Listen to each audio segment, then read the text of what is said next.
I wanted to sort of give you guys the basic theory behind carbon offsets, why they're being promoted in cap and trade bills today, and then talk specifically about how offsets can support biochar projects and what some of the issues are moving forward in terms of developing a methodology to quantify and qualify biochar projects as offsets, and then conclude just as an introduction to the Climate Trust and how our funding works and how you would make a project proposal to me. So in an effort to simplify things, I wanted to put up a chart of, this is the world's greenhouse gas emissions in 2005.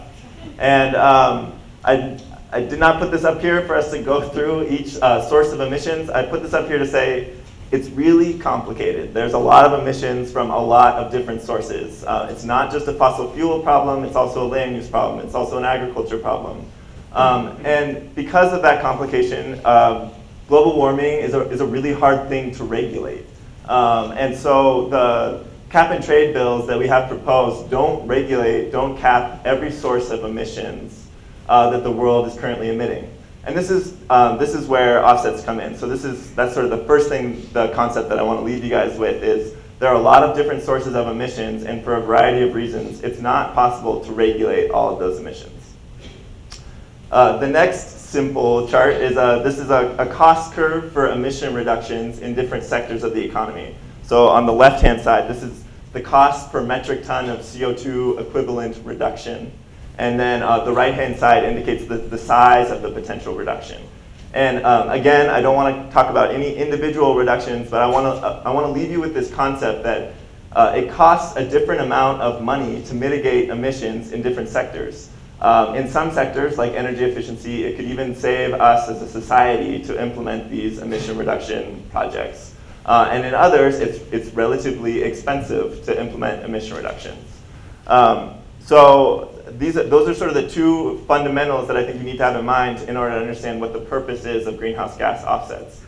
So the first fundamental is that there are a lot of different emission sources and we can't regulate them all. And the second is that it costs a different amount of money in different sectors to implement emission reductions. Now, the basic idea of greenhouse gas offsets is that some entities will be regulated. The sort of most obvious entity to regulate is anyone who generates electricity. That's a big centralized source of greenhouse gas emissions. So the way we're proposing regulating them is setting a cap on their emissions, saying, okay, today you emit 105 tons of CO2. Next year you're only allowed to emit 100. Now that power plant has a few options for reducing its emissions. It can change the fuel it burns. It can cause people to demand less electricity. It could pump some of the carbon it produces into the ground, but really that's only 3 options, and there's a different price associated with all those options.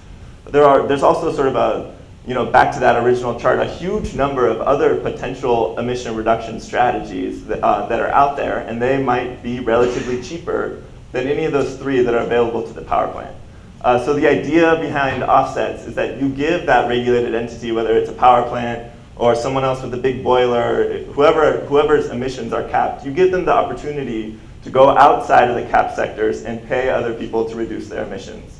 So that could be paying developing countries. That's what we're seeing under the Clean Development Mechanism. It can also be paying the sectors in our economy, in the US economy, that won't be capped. So that's likely to be forestry and agriculture, and that's likely to include biochar. So biochar is one example of this amazing sort of mitigation potential that by including offsets in a system, we give regulated entities the flexibility to go out and investigate biochar projects.